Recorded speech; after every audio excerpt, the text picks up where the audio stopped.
Hello and welcome to Deep Night Revelation. We will be picking up where we left off 2 weeks ago. 2 weeks ago, yes. I was out with a medical procedure, and so we are back. Wes, who plays Dr. Bocephus, he will be out tonight. Like 15 minutes before start time, he let us know that his wife was in a car accident. She's fine. His words, she's fine, the car is not. And so I'm sure he's going to be dealing with that. And Brian, who plays Pappy, is out. He is in Barbados on vacation, visiting some family. So, oh no, in the Caribbean. Terrible, terrible. So, we will be carrying on nonetheless. And we're going to switch some things around. You might have, if you watched the previous episode, you will notice that Mel has been swapped in where Bocephus was, and that is just mostly for a continuity, so that we can get through this. And so I will go ahead and give us a breakdown of where we left off. So, boy, where was Mel? I've missed the last two sessions, so it's been a full month since I've played. Right. So, where we left off, a quick rundown.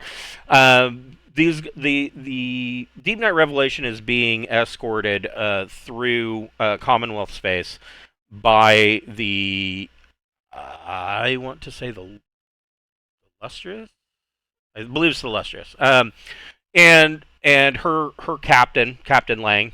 They are kind of escorting him through, and these guys had some questions about the droid having passed through some 300,000 years ago, and wanted to know if they had any contact. And the crew of the Illustrious did not really have much to say about it. Not that they were totally aware of, but they were aware. So the Commonwealth.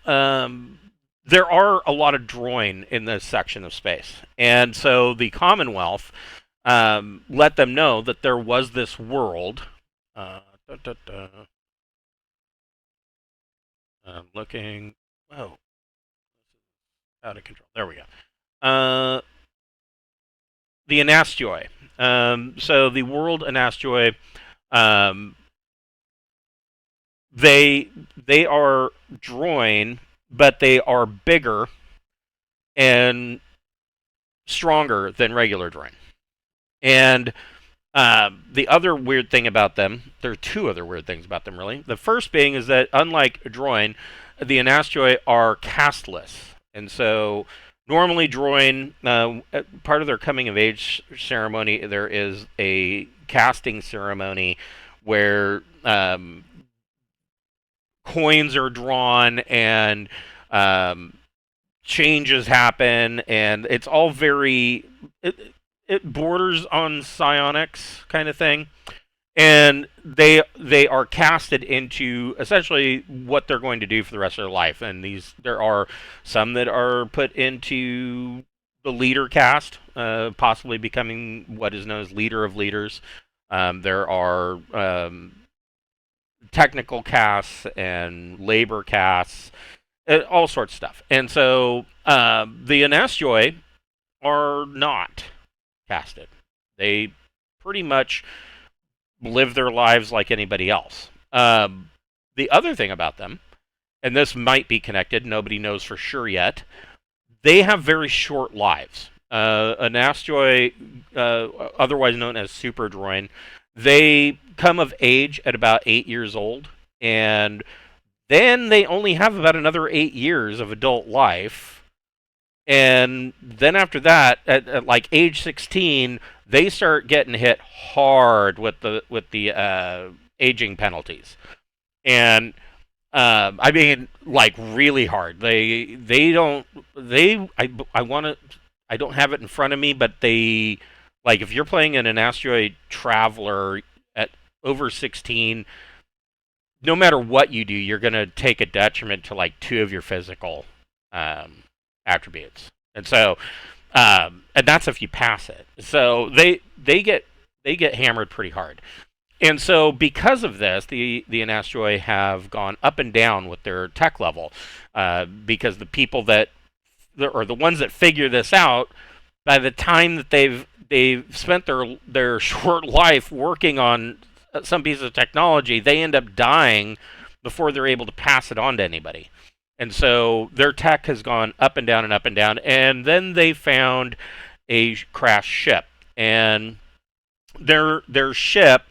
Where is it? Where is it? There it is. So they found a ship that was crashed from another polity called the Dual Alliance, and the Dual Alliance is a very small group, but the Eynastyoi backward engineered the technology and gave themselves a technology boost, and so they are now spacefaring. They have about a TL-10 society, and these guys visited them.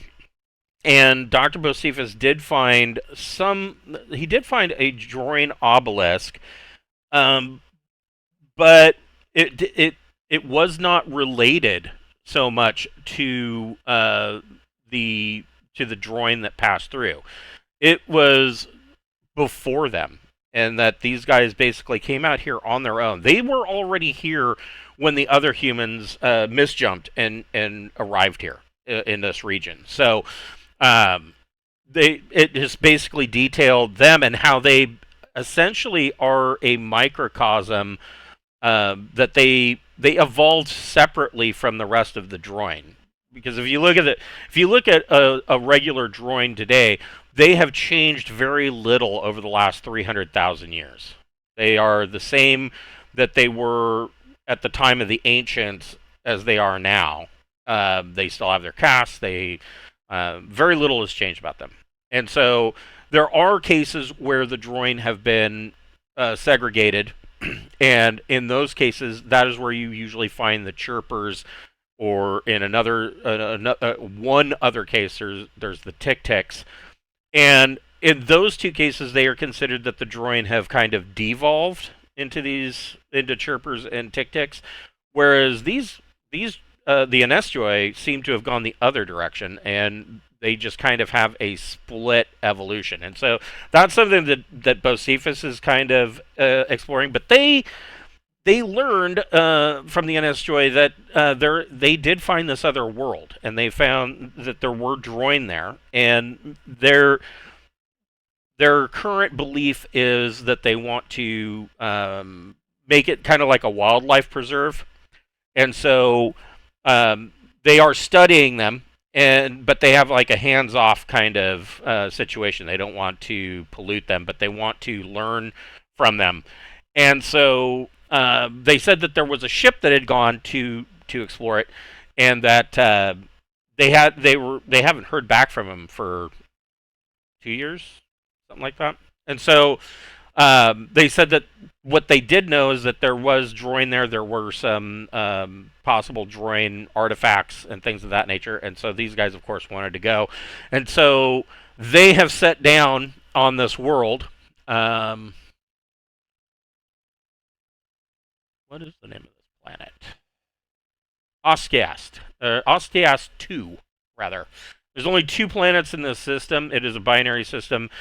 These 2 worlds, one is a gas giant, one is this world. They orbit a brown dwarf. And it is, when they came here, they discovered that there were cities that were overgrown with vegetation. So something happened here. And the cities are overgrown with vegetation. They did find a crashed vessel that matches the description of the one that has been missing for a couple of years. But the weird thing about it was that it was in the middle of a city, and you would think that researchers aren't going to land in the middle of a city. It causes too much damage, and especially a ship this size. These things are 4,000 tons. So, very odd. And so they have landed. Pappy set them down just outside the city limits, and they have walked in through the brush. And the first thing that they found was that there is, so right here, they found a camera and a wireless camera, and Sarda hacked into it, and he has access to the entire network. And he also checked their database, and he found some things that were troubling.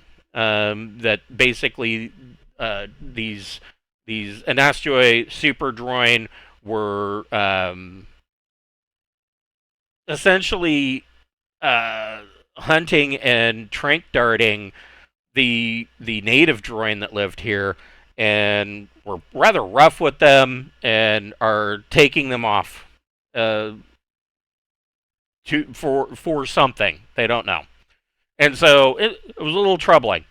The other thing is they did find a droid that was wearing the tattered clothes of what looks like a ship crew's type of jumpsuit, but not much of it's left.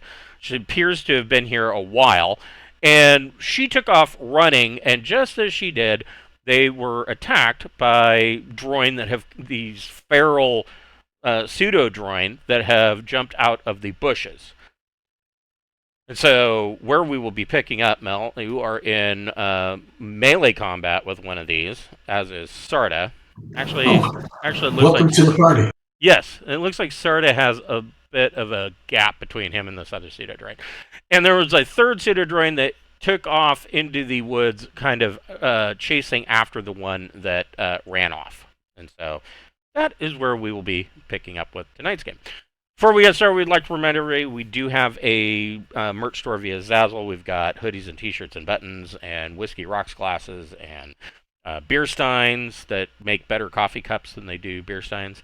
In fact, it's probably my favorite coffee cup because it's freaking beer stein full of coffee. I mean, what's not to like? 100% of the proceeds from that store goes back into our channel. It helps us pay for subscriptions such as Incarnate Pro, that was used to make this map, for instance, Roll20 Pro, even the software that we use to make these videos. So if you enjoy watching us and you want to help us out, head on over to the merch store and get yourself a Whiskey Rocks glass or a beer stein, and we appreciate everything you do for us. All right. So the first thing we need to do is, Mel, go ahead and roll initiative. 2D plus either your intellect or your dexterity.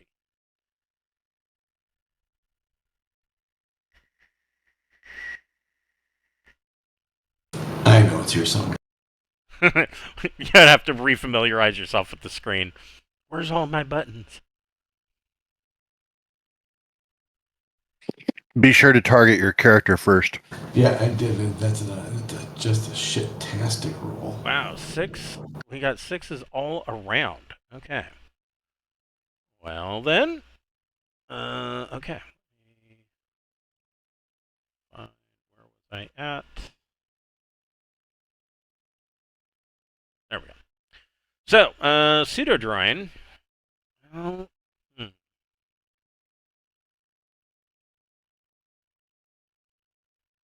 you can be armored and carry whatever weapons you want. I mean, it's this world really doesn't have a law level, so you are free to do whatever you want. You don't have to worry about pissing anybody off or getting arrested.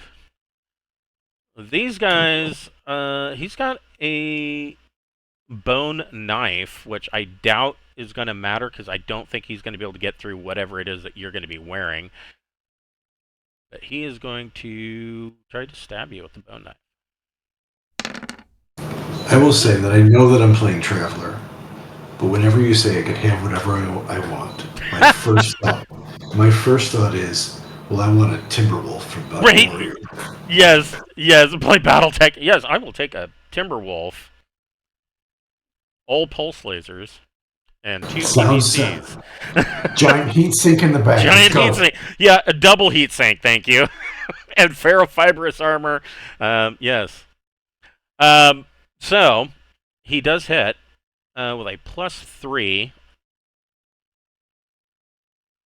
And a total of +5. Wow. And I'm sure you're. What are you wearing? Are you wearing the HEV suit or? Yeah, I'm wearing the HEV. Okay, yeah, he's not going to get through that. So yeah, he gouges. It wasn't that far off. He stabs out and scratches his middle initial into your armor or into your suit. On Sarda, same thing. Well, he hits. He's got that going for him. 7. I don't know. I don't remember what Sarda's wearing. I have 10 points of armor with the vac suit. Okay, but that so didn't get through. yeah, so he scratches up your vac suit. Sarda, what do you want to do? Now, if I remember, Yeah, are we talking to these things, or are we shooting these things in the face? yeah, I mean that's. I'm gonna follow your lead because I just. I think, if I recall, we were fighting. But I mean, the whole reason we're on this planet is because of Wes's character. I didn't give a shit. Right, yeah, he's wanting to try to follow the signposts that are left by the droid. So I've been following Wes's lead, so I'm a little disappointed he's not here. I guess I'm gonna shoot my stunner at him. I'll take a -1 penalty, right? Because I'm engaged. Yes.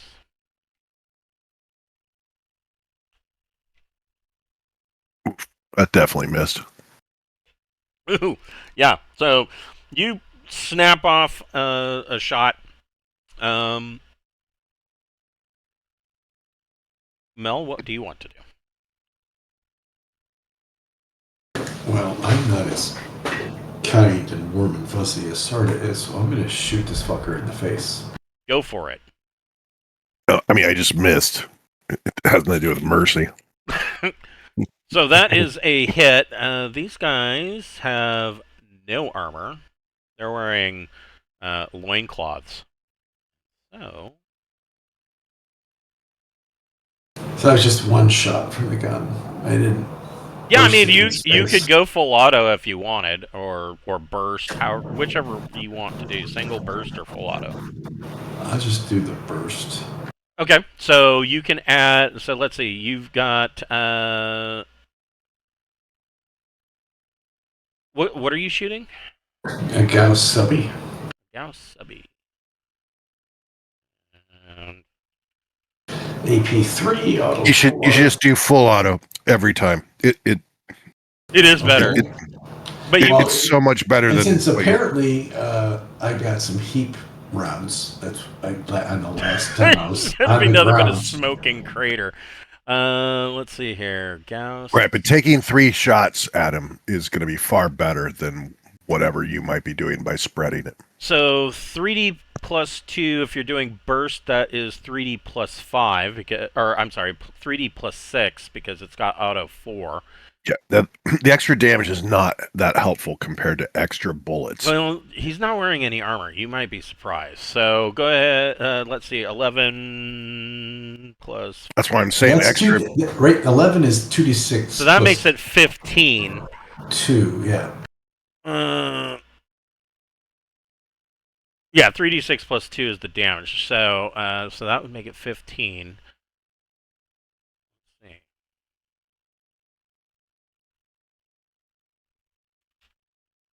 Yeah, this guy's boned. He's not dead, but he is. You shoot him point blank, practically with your subby, and he crumples to the ground unconscious, very badly wounded. Like he's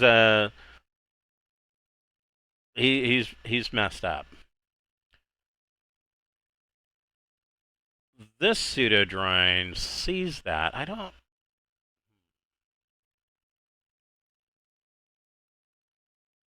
And let that be a lesson to you. Yeah. Wow. They are dumb. I mean, he's got an intelligence of 1, but their descriptions, they are cunning and vicious. With an intelligence of 1, how cunning can you be? I mean, I think he's going to be. Yeah, if they can understand, I don't know how intelligent 1 is, but if they can get the connection between cause and effect, I just unloaded in this guy's face. Yeah, I think this one's probably going to run. Running So might not be a good thing for us, Sarah. So Sarda, if you want, you can get a free shot on him as he makes a break for it. I don't really want to fight him to begin with. I don't really care. Okay. I'm letting him run away. Okay. So yeah, he runs completely off the map. This one's gone. This one runs off into the bushes and disappears. And so you have a very badly injured feral pseudo droid laying here that is riddled with well, he's hit with 4 shots. He's got 4 bullet holes in his chest, and you want to just leave him, or what do you want to do?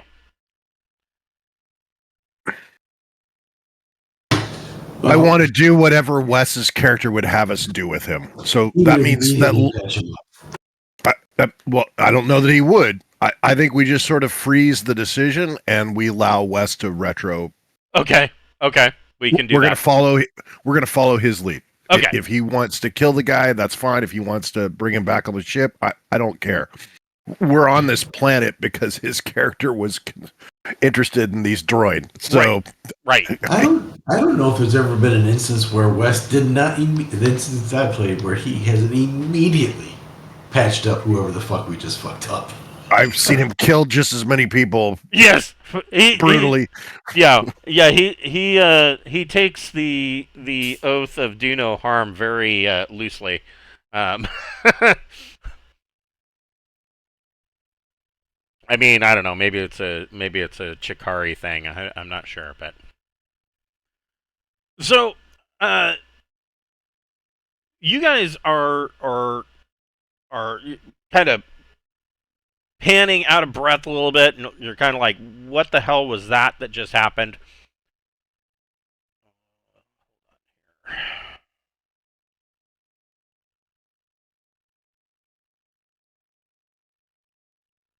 What did we discover inside the ship? I mean, I know we got the sensors working and stuff, but you haven't been inside the crash ship yet.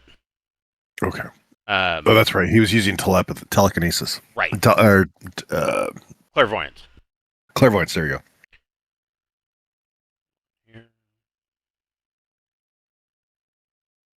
All right, let's go check out the ship. I guess we should do that before leaving. So you guys are kind of panting and are like, what the hell was that? And you're kind of looking this guy over, and out of the brush, you see a group come out, and these guys, these are all obviously Eynastyoi droid, and they are kind of following behind this other droid. They are all, of course, larger than these feral droid that you've been fighting. And they approach, and this one introduces himself, and I'm going to slaughter this name, Dieskelks.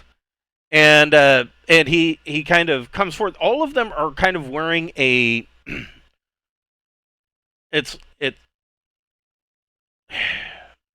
the description that they give is they called a field research harness.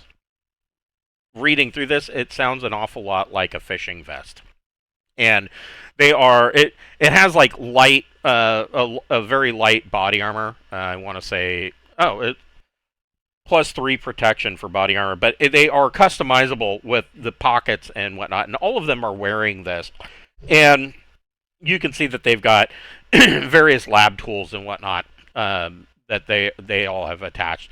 And Dusky Elks comes forward, and he says, "My name is Dusky Elks. I am the leader of the researchers here. Are you all right?"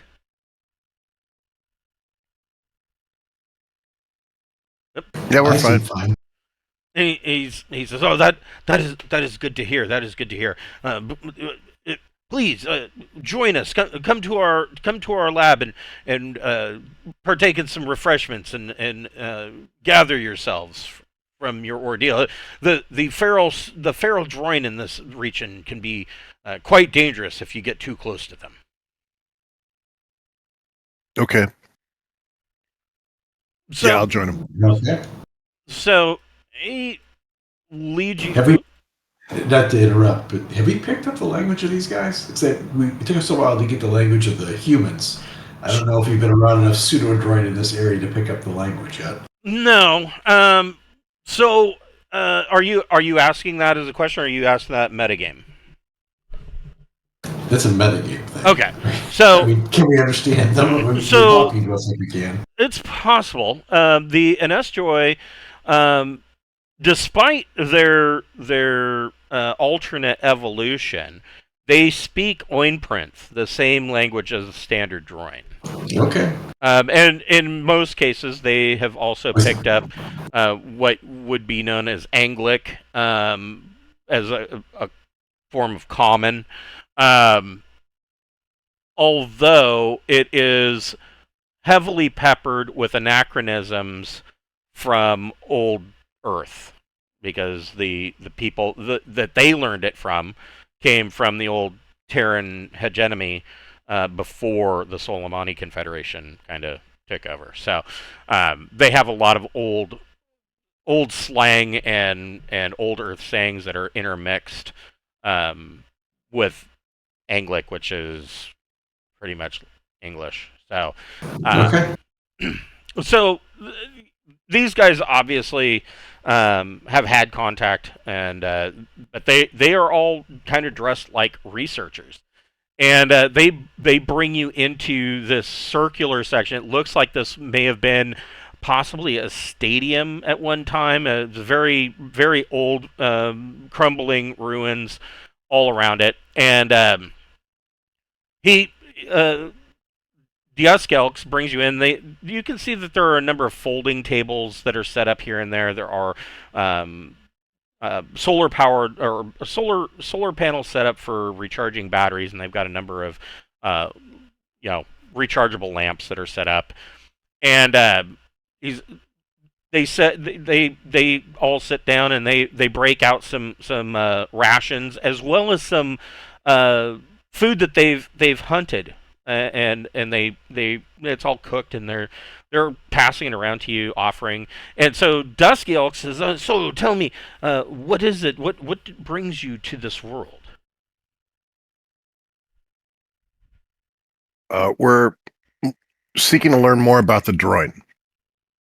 He says, "Oh well, this may be the good place to start." He says, The information that we have discovered is that this world was once populated by droid, not entirely unlike ourselves, but he says that the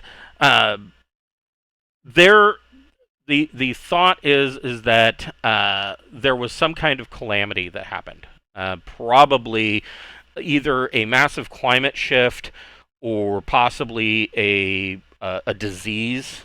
And we're talking thousands of years ago, and that as or possibly both at the same time, which isn't completely unlikely. And as that happened, the cities around them eventually collapsed, and there was a migration. And he's confident in saying that he believes that this city was probably the last one on this world. And he says that at the time, he says he holds up some artifacts that they found, and he says that we believe that at one time this city, and possibly the entire planet, may have had an advanced tech level, probably looking at around tech level 12. And they whatever calamity it was that happened eventually killed them off. And he says, and you've already seen there were obviously survivors. They fled into the brush around the city, because of course the cities themselves would have been the haven for whatever virus or illness that there was. And so he says the chirper population and the feral pseudo droids. They believe that the cities are kind of a verboten place to go. And he says they do occasionally come in hunting and whatnot, but for the most part, you're less likely to be attacked in the city than you are if you're out in the jungle brush itself. For Mel, this is this is the system. So, like I said, there's not a whole lot here. And then this is the world data.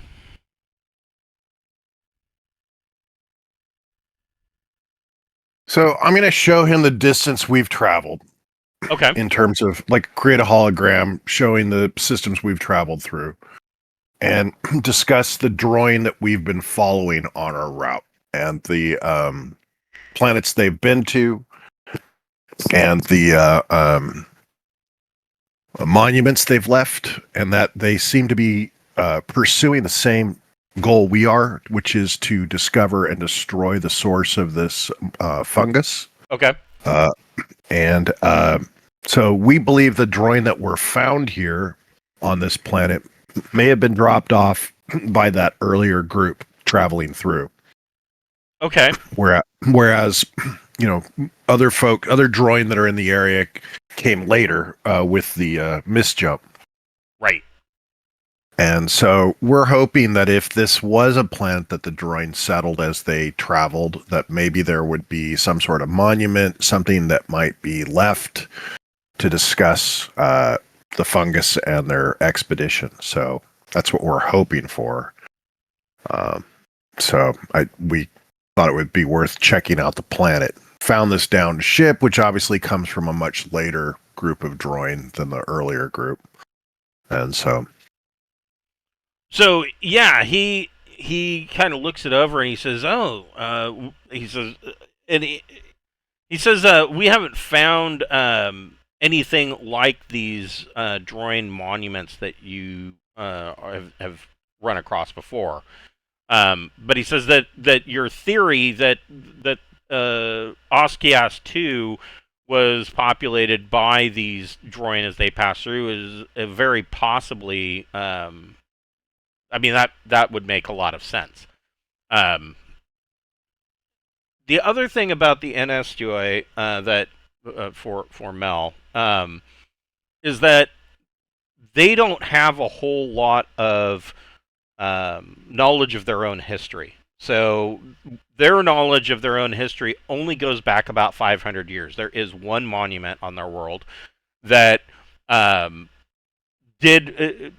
So Bocephus did check it out, and it did offer some bit of the telepathic stuff, just like the previous monuments that you've run across from Droin.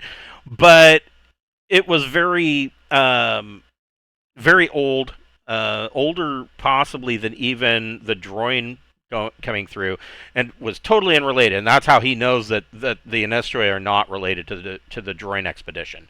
But beyond that, because their tech level's gone up and down, and because they have such short lives, they don't really have a whole big sense of their own history past about the last 500 years. Despite the fact that they've technically been on that world for theoretically longer than 300,000 years. It's just that they've devolved, and it's just been a sine wave of tech for them. And so he seems like he's pretty intelligent, and he sees where you're going with this. He definitely believes that that's possible, but he tells you, says, so far we have not found any we haven't found any large obelisk like the one pictured in your I'm assuming you're using a hologram kind of thing to show him. Yeah. Both of you can roll a recon plus intellect.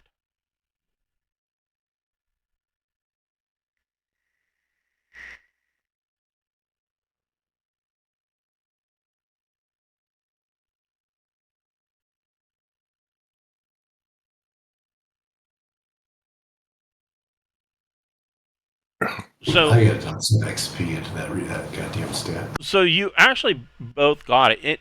So this round set of ruins, there is a numerous partially collapsed walls, and there's that have kind of created a semi maze, small short maze through the outskirts of this area. And in one of the other back rooms, you suddenly can hear you hear something get tipped over, and there is what appears to be like a short scuffle going on. And you see Dusky Elks, he kind of turns and looks over his shoulder in that direction. He goes, "Oh, one of our clumsy researchers, probably one of the lab animals, has escaped again."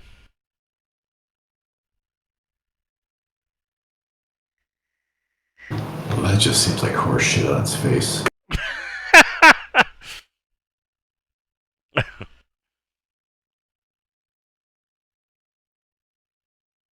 What would you want to investigate that, or I mean, it's up to you guys. Yep, you're muted. Whose lab animal escaped? So Dusky, you can hear that there's a scuffle, and something gets tipped over in one of the back areas, and he says, "Oh, one of our clumsy researchers, one of the lab animals, probably escaped again." Are you sure they're okay? Let's go check real quick.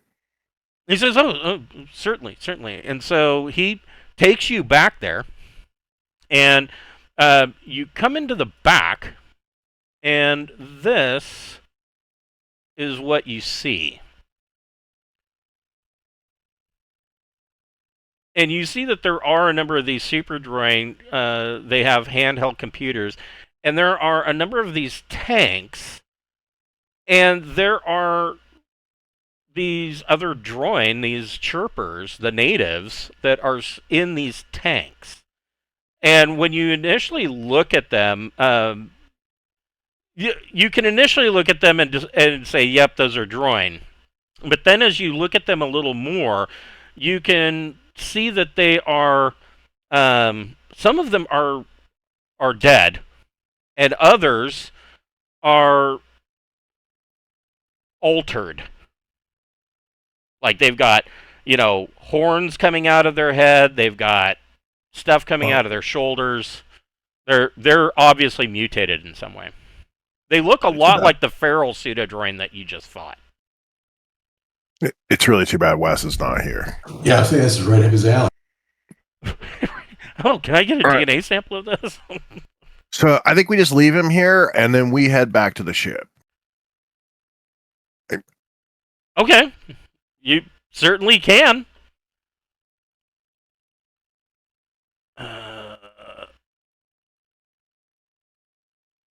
Okay. So you're just like, okay, that's enough. We're leaving. A bunch of weird scientists. That's great.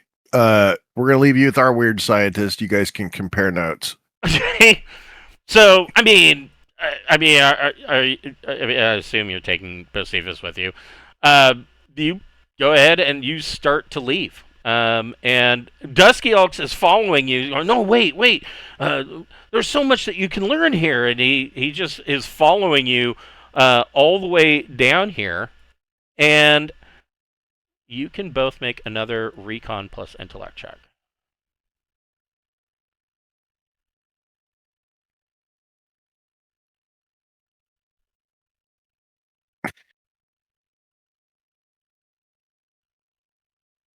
Well, it's certainly not me. Good thing Mel rolled well. Yes. Mel, you notice that he reaches into, you see Dusky Elks reach into one of the pockets on his research vet harness, and he pulls out what looks like a remote switch, and he hits a button.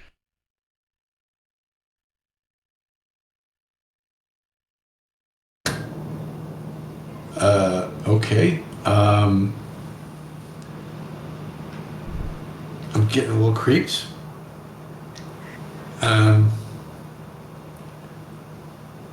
I think I draw on him and I say, "What the fuck was that?" Okay. So he holds up his hand and he says, it's nothing. It's nothing. It was um, uh, merely a beacon that I was setting off to let any other researchers in the area know that you're about to take off. Dude, how fucking dumb do you think I am? Right about then. Let me. You're the first to die. Just know that. Here she is.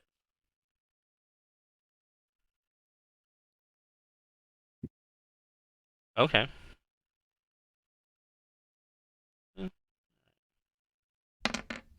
Oof.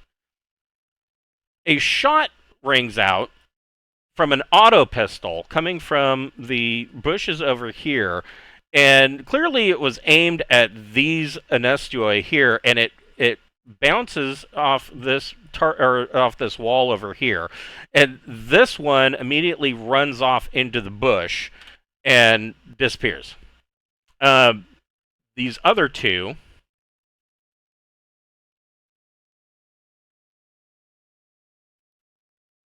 This one pulls out what looks like a tranquilizer gun, and Dusky Elk's is drawing a submachine gun. But you guys, because Mel already is drawn on him, you guys will get to go first. You guys can roll initiative. Wow, okay.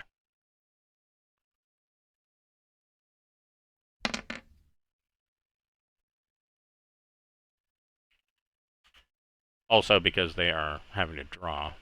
Even though I've drawn on him, I'm really fucking slow.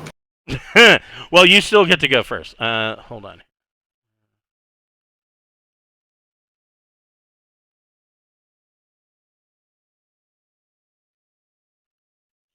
Oh.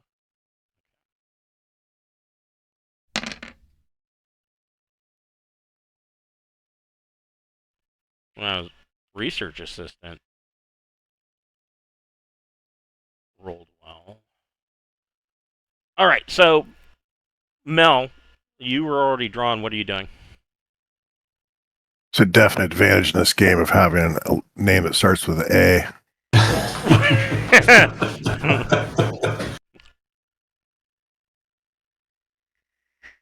So they were fired upon? Yes. So we as a group were fired upon. It's not. It doesn't. It no longer smells like a. Is it? I don't know. Is this a fucking ambush? Sure, it sure seems that way. But is Diaskelks? How the hell do you say that?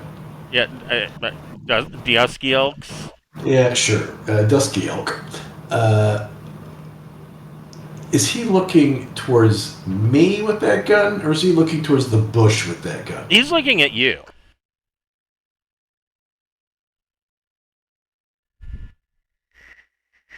Alright, so the shot was taken on our people. On the people that were with us, not necessarily shooting at us. Alright, fine. I'll look for another fucking target. Is there anybody? Do I see anybody in the bush firing at us? No, but you do hear another 2 gunshots. And a bunch of birds come flying out of the trees.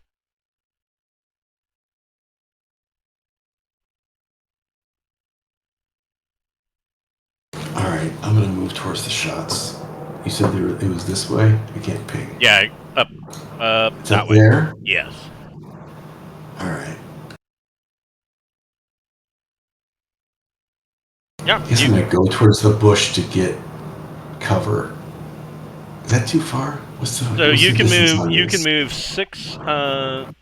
6 meters. So what? 4 hexes with 1 minor action. All right, so I'm gonna go here. I'm assuming I slowed down because I don't want to be sitting in open when people who are in the bush are shooting out. Right. we'll come back to you. Sarda, what are you doing? You're muted. Sorry, I'm drawing my stunner, and I'm just going to shoot the Jaskelkis. Okay, go for it. This is getting crazy.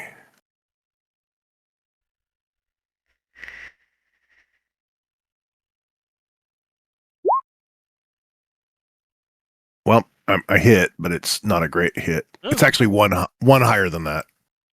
So a 10. Yeah, because of range. Yeah, it should be 10 damage. Yeah. Let's see how he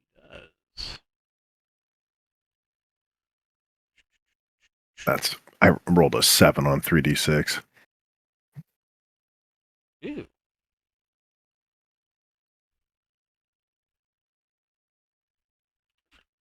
Wow. Okay, so he crumples to the ground, unconscious.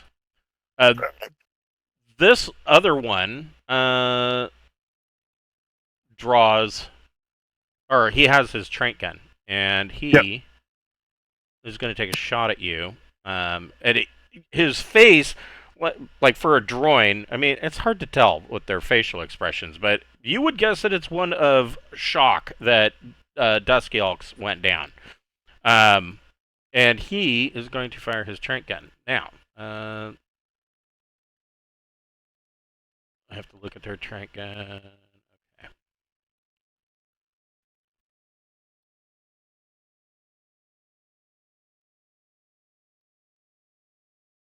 Got a 1. Got a 2. He hits with a +2. So this.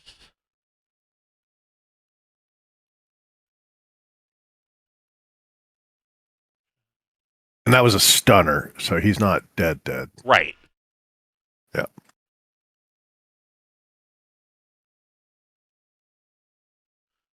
Okay, so a 5.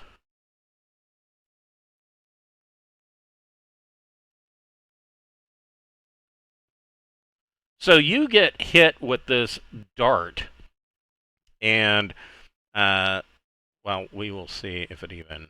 I don't know that it will, but and that should be a +2 because he got a 10. So 8 doesn't get through.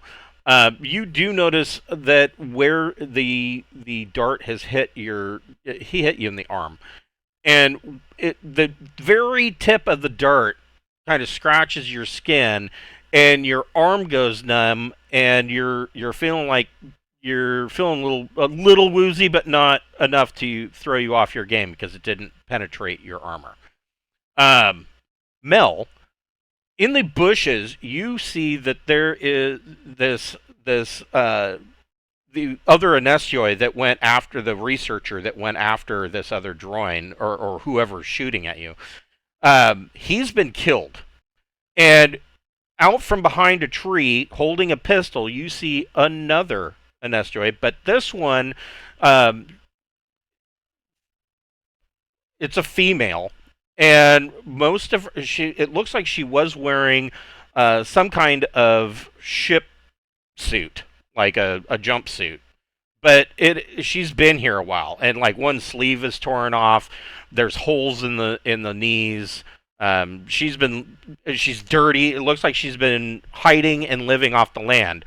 And she steps out from behind the tree, and she says in Anglic, she says, "Are you friend or are you foe?" At this point, we don't really know what's going on. So I'll say technically neutral. I don't know what the fuck or who the fuck you people are. So she tells you, she says that get down, don't let them see you. And she says that the researchers that you were with are what are known as evolvers. So on Eynastyoi, there was a debate. This is another piece of information that Mel has missed out on. So there was a debate among the super droid of their world that some were saying when they first encountered normal droin, the thought was, well, maybe we're the ones that didn't evolve properly. Maybe we should be casting. And so the droin that they encountered in the FSN region taught them several different processes for casting. But every time that they tried it, they ended up with mutated offspring. Most didn't survive. And so pretty much the Eynastyoi said, okay, we're not going to do this anymore. But a small group of them, you can call them a cult, have gone on to do underground illegal research and such, and they are just simply referred to as the Evolvers. And they are attempting to perfect the casting process so that the Eynastyoi can reach a new level. They believe that it will also enhance their lifespans and that this is the way forward for the Eynastyoi.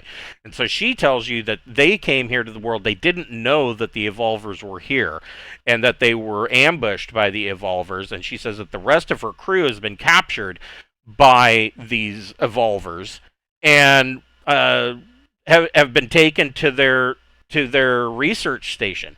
And she says she hasn't seen them. She's been in the woods hiding from them for the past 2 years.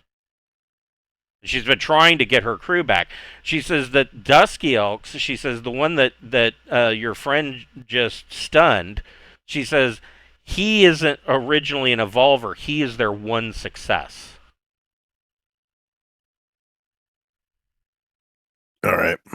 Okay. Dusky Elks is unconscious. Sarda, what are you doing? Is this guy still running loose? Yep. I'm shooting him. Okay. Fuck that puto. Yeah. It's just gonna feel a lot better with everybody unconscious. Oh, shit.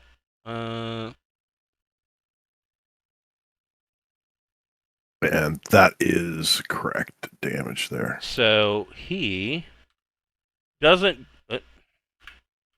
go down, but you light him up pretty good, and he kind of stumbles back. Mel, what are you doing?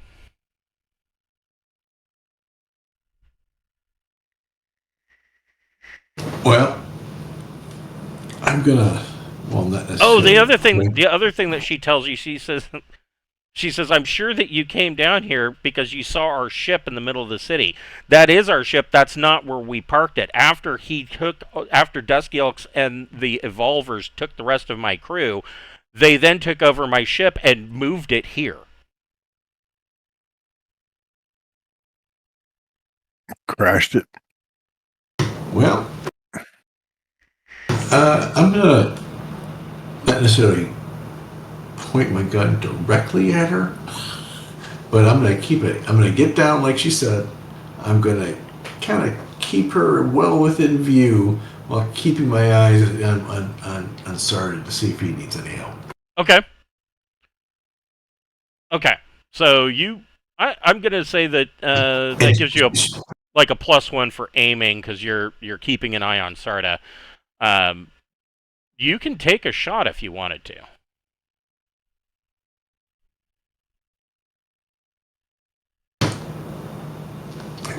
Okay, so he started taking a bunch of stun damage, which means, in theory, that if I cap him one, I might not necessarily kill him, but should finish the job. All right, I'll take a shot at him. Okay. Single shot, burst shot, or full auto? I'm relatively concerned that a full auto shot's going to kill him. Okay. And we all know Sarah's a big softie, so I'm not going to kill this dude that he just tried to stun. Okay. So I'll take one shot. All right. That is a hit. That means he's going to take another 9.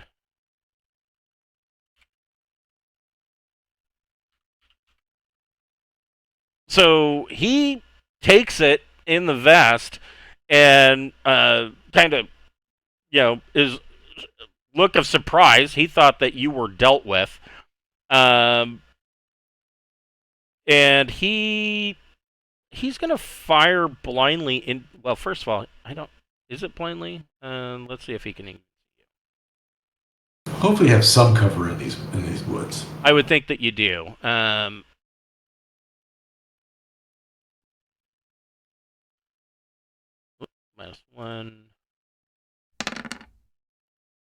He does not see you, so he is going to fire blindly with a -2.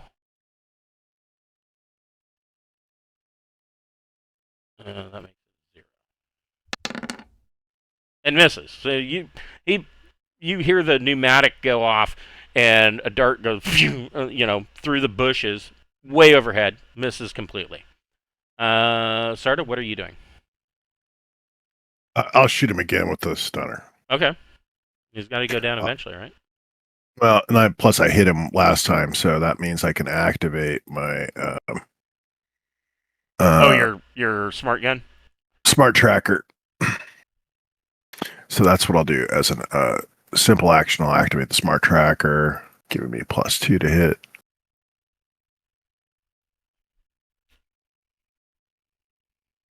And that should put him out. Oh, yeah. Yes. You zap him again, and he goes down like a ton of bricks. What are you guys doing? Both these guys are out. I'll explain to her.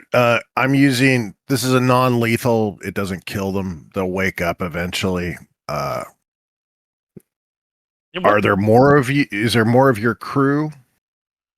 Yeah, they have stunners. She recognizes. Probably not like yours. The lowest tech for a stunner is like 7. But but it looks like an energy weapon. That's all. I'm just trying to explain to her that it's non-lethal energy. So yeah, she. I, on the other hand, am using lethal rounds, just so you're clear. Yeah. Well, and you see that she's got, it's obviously of alien make, but an auto pistol is an auto pistol is an auto pistol. It's obvious to you what this is, and she comes out and like spits on Dusky Elks and kicks him, and she's almost to the point of like a mix of anger and tears, and she's going on about that he took her crewmates, and it's a mix of Oinprinth and Anglic and Spanglish all together. What do you guys want to do? Well, let's go see if there's any survivors. So let's go back inside. Okay. So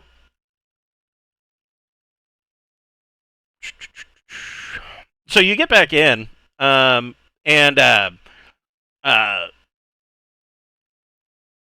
you can all roll another recon plus.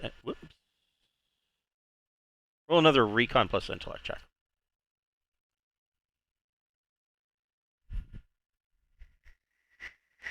And actually, There's got to be a way I can pin this to the top rather than continually flipping through 2 different screens.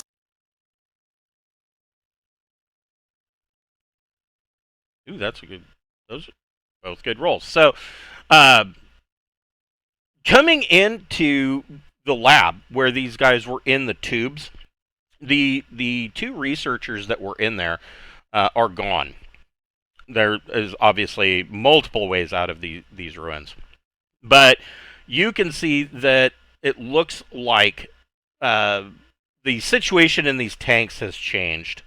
You can see that the lighting has changed to a red, and that there is a discolored liquid that has been put into the tanks. It looks to you, both of you, like it was kind of a self-destruct, get rid of the evidence kind of situation. And whatever this it looks like it was probably an acid, because the forms that are in these tanks are just dissolving right before your eyes. They're going faster than an Alka-Seltzer tablet. So that's the button he pushed. Yes. All right. In all honesty, I expected Bocephus to stay behind with them. When I said I'm leaving, I thought that was just gonna be me. I honestly thought Bocephus was hanging out with them and was gonna compare notes as mad scientists. Right. That I didn't think he would leave with us. So that's yeah. Well, the fact of the matter is, Duskgills didn't want any of you to leave. So Right. so she Whatever. she tells you. Well, first she asks, she says it's obvious to her that her crew is dead, and if there were any that were survived, they've been mutated and were released into the they're never going to be able to come back. They're too far gone. And she wants to know if there's any way that she could catch a ride with you. Yeah, I'd be happy to take you. And I mean, at this point, she doesn't even really care where you're going. She knows nothing about you guys. We'll be happy to take you. We'll give you details on our mission and allow you to get off at any point you'd like. We have fellow droid on board, and we are from very far away, and our mission is going to take us much farther from here. Okay. Um, Okay. Yeah, and then I'll basically, it's probably easier just to show all the jumps. Let's pop that hologram up and show all the jumps that we've made to get here. And so that she has a better idea of how far we've truly traveled. So she kind of looks over this data, and she if a droid's eyes can get any bigger, she's clearly shocked. She had no idea that this kind of thing was possible, other than wait until she sees our ship. right. And other than some of the ancient texts that they have that are basically, cave painting or drawings, outside of stories, she hasn't heard anything about that's similar to this. And so you guys make your way back to your scout ship, to the Desnex. I'm all for killing Deskelkis and Sure. any of these other guys. I mean, Yeah. they're not making life. They're not making life better on this planet. Yeah, she will do it herself. Are they functionally different than our own doctor? Yeah. Yes. So she tells you that in the 2 years that she's been hiding, these guys have been basically hunting her, and she can tell you that what she has learned is that Dusk Elks was their one success. He was basically a native chirper that they put through one of their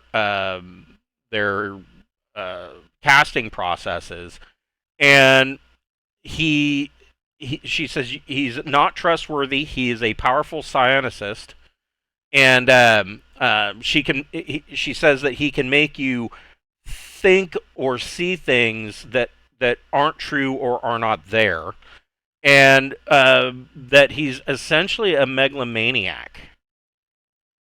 That if he were to gain any additional success here, that his goal was to use their ship to take that success back to their homeworld and then start moving towards taking over in, a despotic way.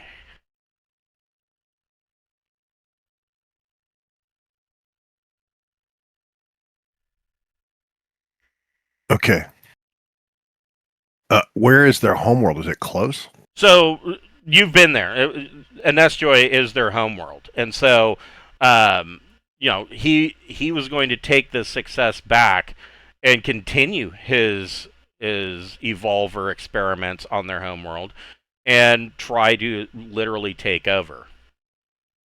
He's psychotic.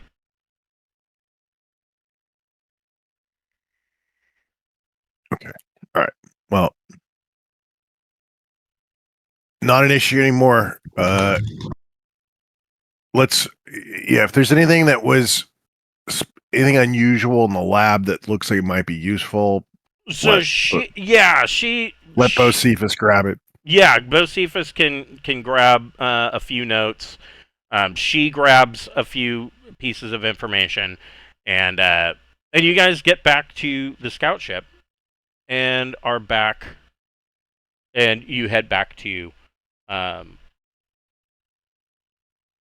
Deep Night Revelation. And so she, of course, as soon as your ship comes into view, she's again in awe.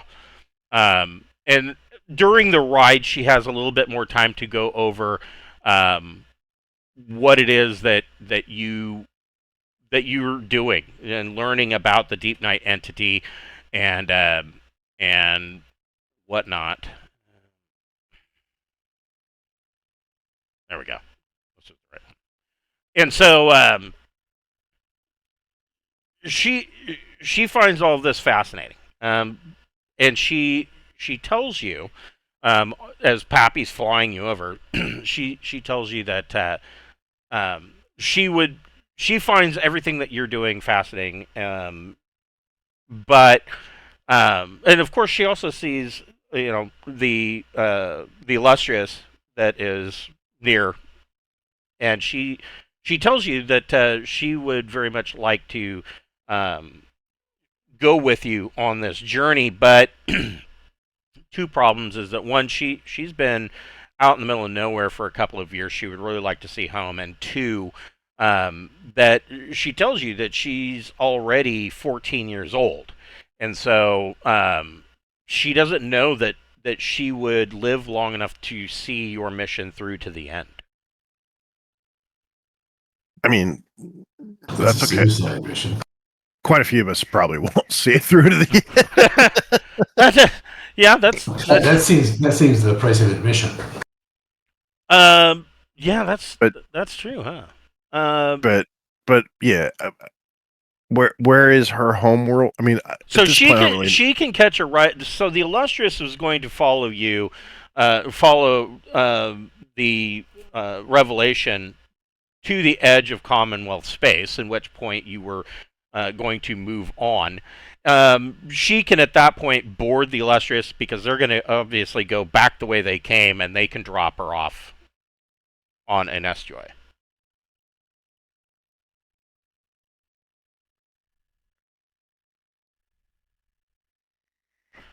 Well, was she saying that she wanted to go with us just as a peace offering?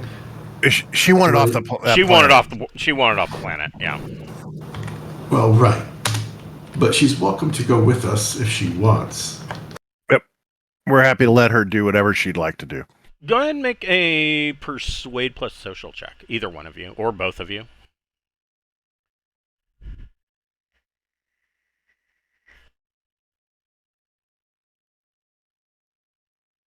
How the hell did I pull that one out? Holy shit. 2d6. Yeah, it's better mine. Well, you both succeed, and she you kind of tell her, that she's more than welcome to join you. This is, I mean, really, this is your mission is more or less the reason that she was doing what she was doing. I mean, not so much the primary part of destroying the fungus, but she, of course, she completely, unlike a lot of people that you've met, she completely understands the need for dealing with this, with the Deep Night entity, right off the top. But the second part of your mission, one of exploration and of discovery, that's kind of why she is doing what she's doing anyways. And so it's not a hard sell. And she kind of jokingly says something, and it's hard to tell that Droin are joking because not in an offensive way. It comes off as like an autistic person telling a joke. You can't tell. Like, are you look? They're like completely straight faced, and you're like, are you kidding? They're like, no, it was a joke. I'm like, okay, kind of like that. She's just completely deadpan around it, and she says, you know, I hope that you'll be able to take care of somebody as in an advanced age such as myself.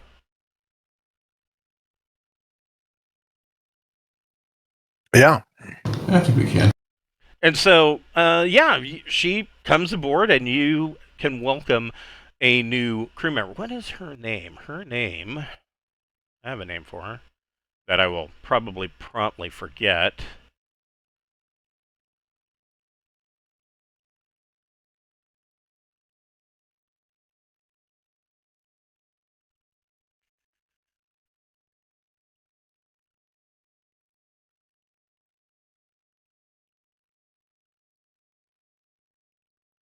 I don't know. I'll have to. I know it's in here. They didn't give her specific stats, which makes it really difficult to look her up. Look at that. We colored outside the lines. Right. Yes. So, yeah, you reboard, and of course, you go up to the bridge. The captain and XO want a debrief. They set course and radio the illustrious. Whoops, shit. Hold on. I'm having a Adobe Acrobat issue. Which, what else is there, right? Come on.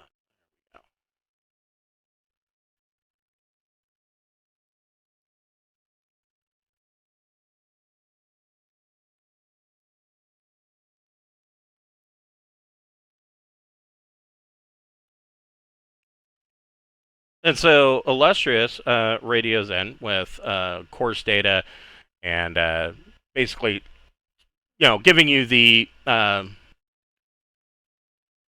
fastest route to the edge of Commonwealth space, and you jump.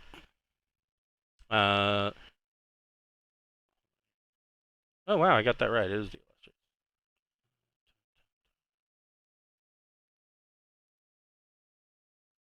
And so, you're a week in jump space. What are you doing with your week? Are you studying? Are you?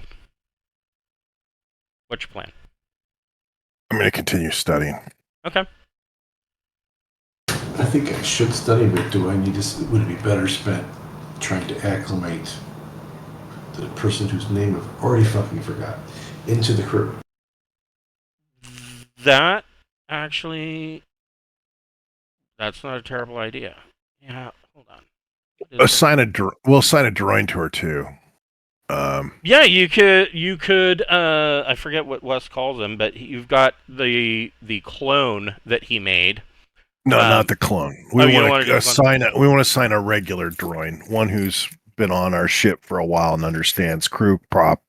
Sure. The way things work as a crew member and can actually give her instructions and fill her in on what it's like to live on our ship versus the clone who has grown up in a lab. Right. Hanging out with Wes's character and is not going to be a good representative of what it's like to be on our ship. Right. What is her goddamn name? Bocephus's Igor is not a good. Probably not. Yeah, Chirpy. That's what he calls him. Even though he's not a chirper.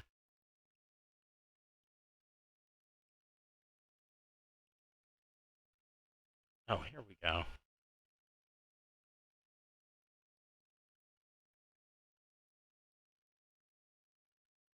Oh my god, I give up. Their organization for this book is not the best.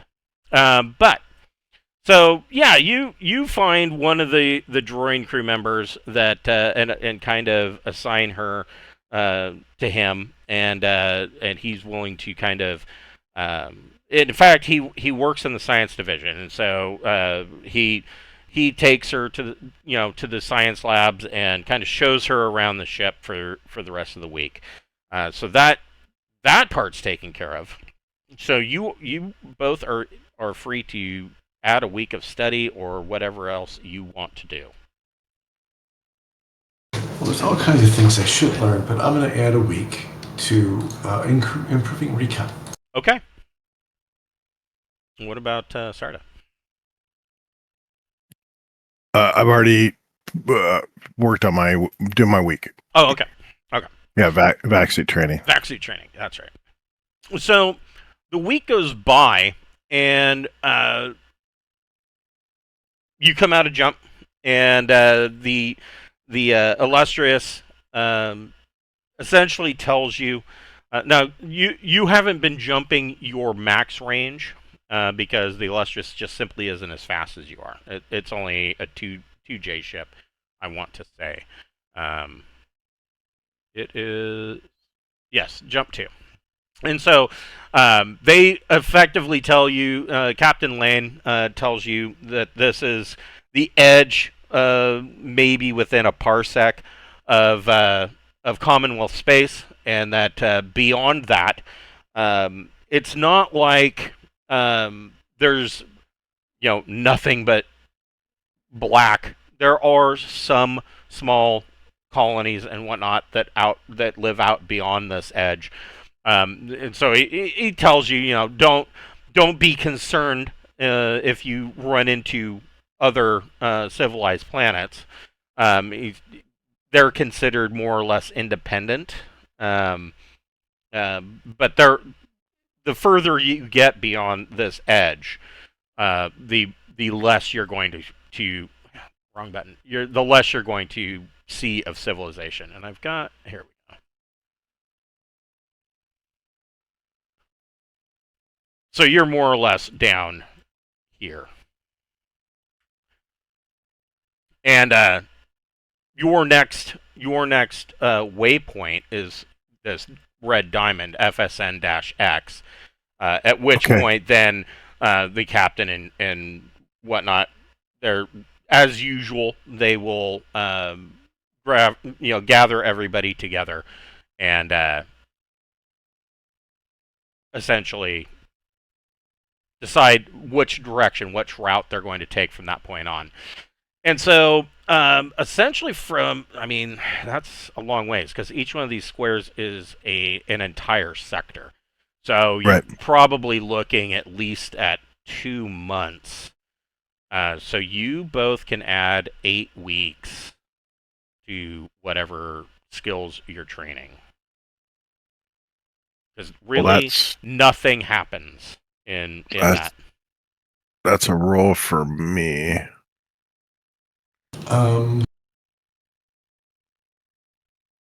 Yeah, look at that. So it takes me to 9 weeks. So you can make a roll, and then you get 1 week in training for something else, or. All right. So I already have 1 rank in recon. So is it? So you would need 2 full. Or is it 16? It would be 16. You need 2 full 8-week study terms. This is my second study term for VacSuit. So do I still have to Do I still have to roll after 8, or do I go to the full 16 and then roll? You would roll at the end of 8 for the first half. That way, you're not wasting an entire 16 weeks. You would only be down 8. So what do I roll the skill? So it would be education plus or it would be recon plus education. Skill plus education. So I succeeded. So my VacSuit goes up to 2. Correct. What do we need for that crazy VacSuit that the ship has? Is it 3? Let's see here. It is. So that was the.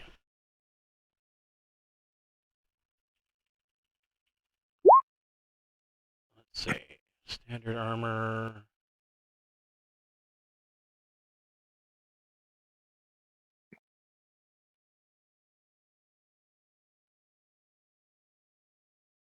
There it is.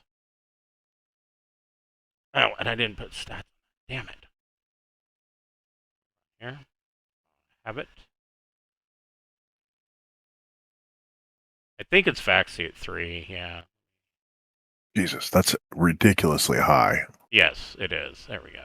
Vehicles and equipment.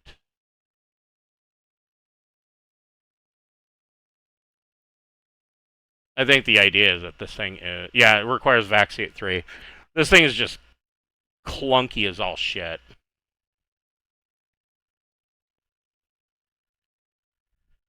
It's just such a stupid suit. Yep. When you consider that you can get Well, and armor. I mean when you look at it, it's really, it's not like it's an actual suit. Like these aren't gloves. You're holding some kind of handle inside and manipulating these robotic hands.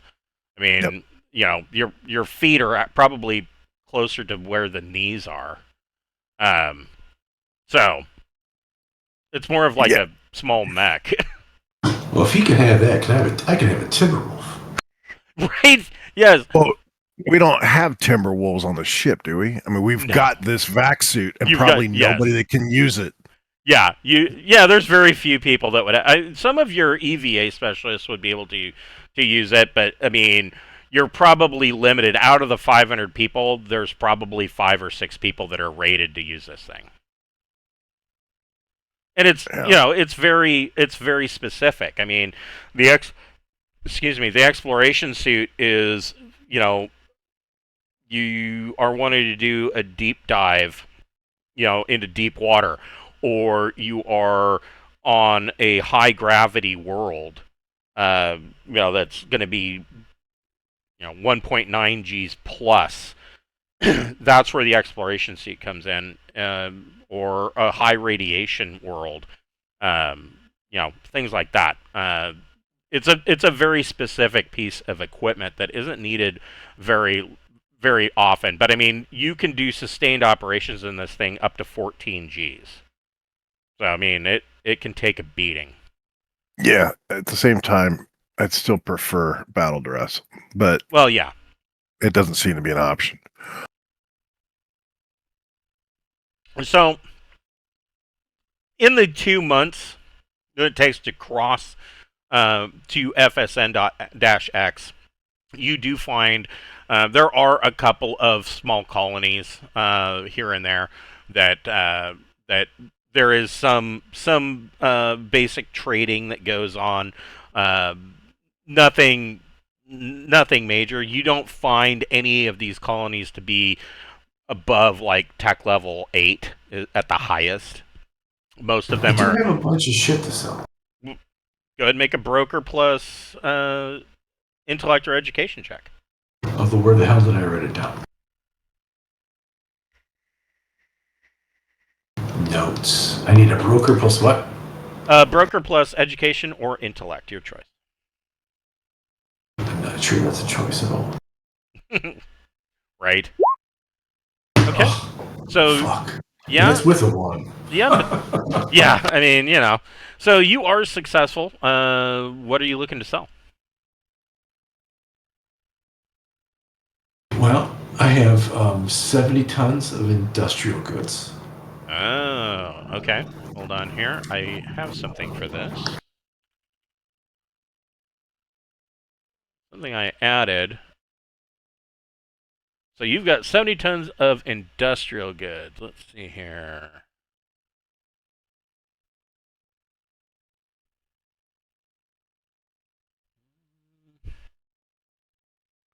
Those are probably common industrial goods. I believe so, yes. So common industrial goods usually go for about 10,000 per ton.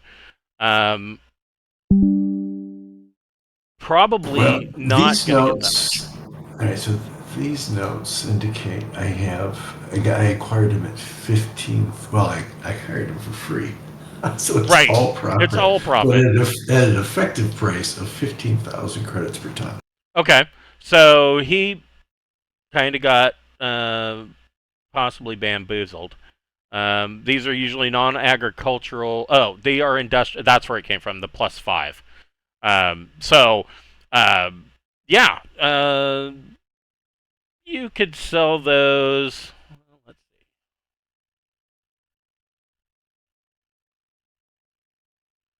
How much are they willing to pay for it? You'll be able to sell them for 6,000 per ton. But that's about, and it's not a matter. It's not that they're trying to negotiate the price down.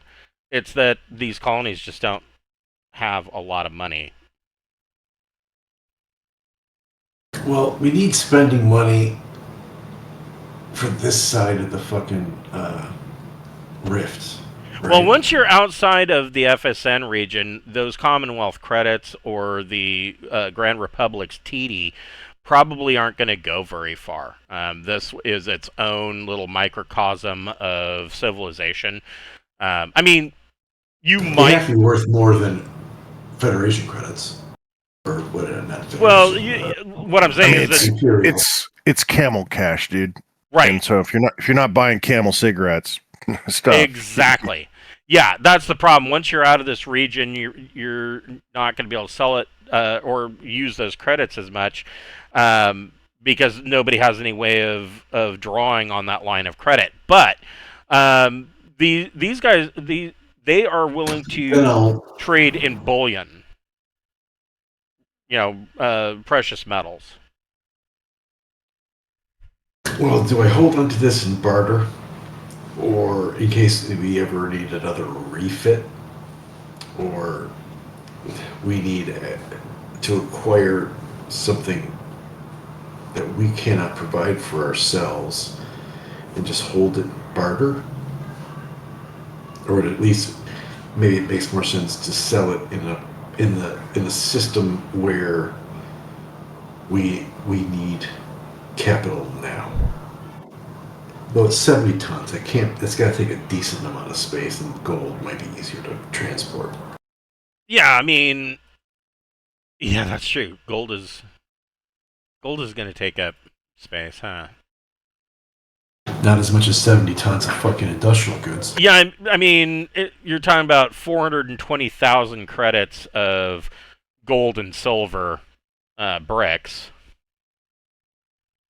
Or, I mean, you could trade it for 420,000 credits worth of, things like nickel and iron and platinum and cobalt and all the rare materials that you guys usually have to mine for. I mean, 420,000 credits worth isn't a small amount.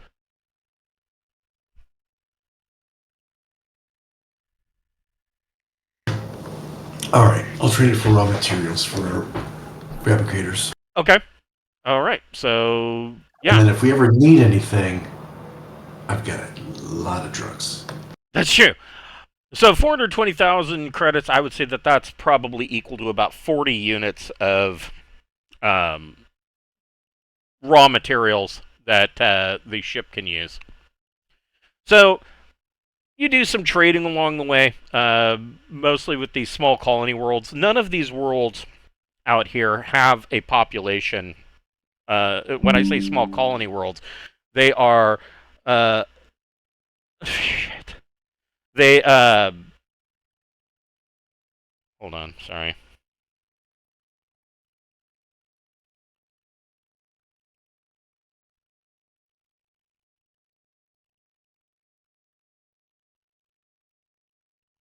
Um, my wife just messaged me. Now her car's fucking up, and I don't know what's wrong with it. Anyways, none of these worlds have more than 1,000, 1,500 people on them. They are truly small colonies. They don't have a tech level above about the highest that you've seen is 8. They are living the true frontier lifestyle. But finally, at the end of 2 months, you do reach FSN-X, and put you back on the bridge, and so you are basically at the edge of what would be considered the far side of nowhere region.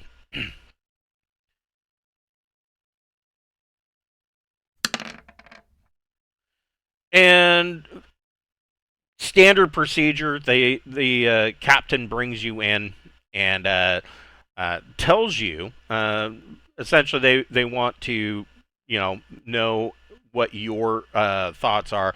They have a plan. They are entering what is called Void Shore, and so this is really the last leg.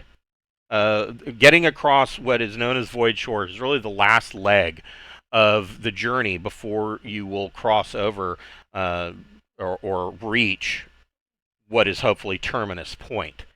And he's going over. He's showing a big. I mean, you don't know any direction. He's just letting you know. I mean, there's no one right way to get there because you don't know what you're looking at ahead of time anyways. And so he just points the direction. It's not like you're crossing the rift. There are plenty of places for you to jump to. There are plenty of opportunities to refuel. So far, it doesn't look like it's going to be that much trouble. And then a call comes in from the bridge that the sensor operator has detected something. And he brings in, let me, did I? What's the name of this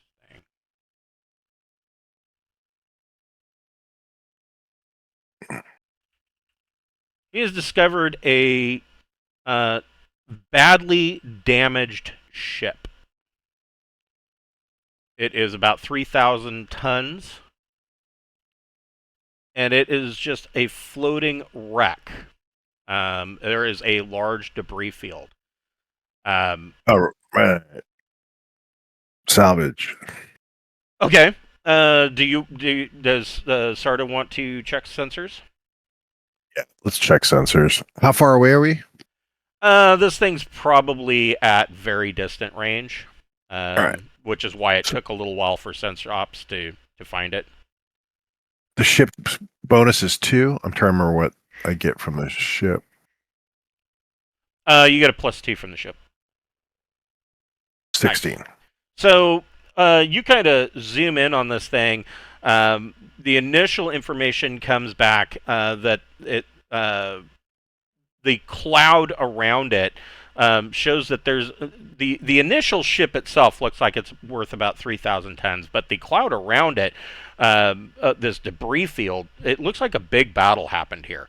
There's about 30,000 tons worth of debris in this field, and there are clear signs on the hull of combat, a mix of damage from burns from laser fire and direct impacts.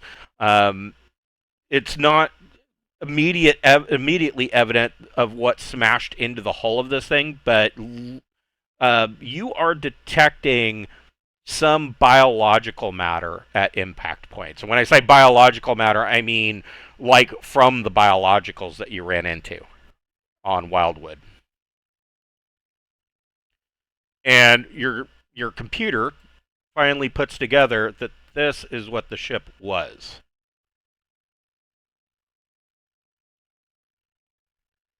Now, you had heard from the... there was a rumor, and this was a couple of episodes back, that there was a rumor that Captain Lane of the Illustrious brought up that the Grand Republic had sent out a ship much like the Illustrious called the Resolute, and it was I'm sorry, it's a 30,000 ton. So yeah, that's this entire ship. That it was their version of the Illustrious, that it was on a in quotes exploration cruise out towards the edge of the FSN region, and that it disappeared. And most likely, the computer comes back that the most likely scenario is that this is the missing Resolute. Of course, there's no ping. It's completely powered down and inactive. It is pretty beat up. Jagged metal components floating around. You detect a number of bodies floating in space. Most of them have no spacesuits on. So, yeah, you have a Grand Republic battle cruiser sitting here if you want to go and loot it. I don't know. Those biologicals were a pain in the ass. Yeah, let's loot. You want to? Okay, you want to loot? All right. I am going to break here for the week. And we will pick up the looting of the Resolute next week on Friday night at 6 o'clock. Hopefully, we'll have Wes with us and maybe Brian.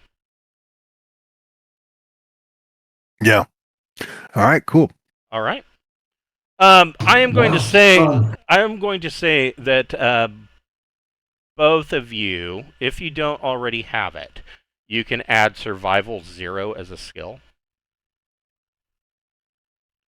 I have Survival 0. Okay. I do not. Good. I'll Take be happy Survival to 0. take it. And that'll be from your time spent in hacking through the jungle on Ostias 2.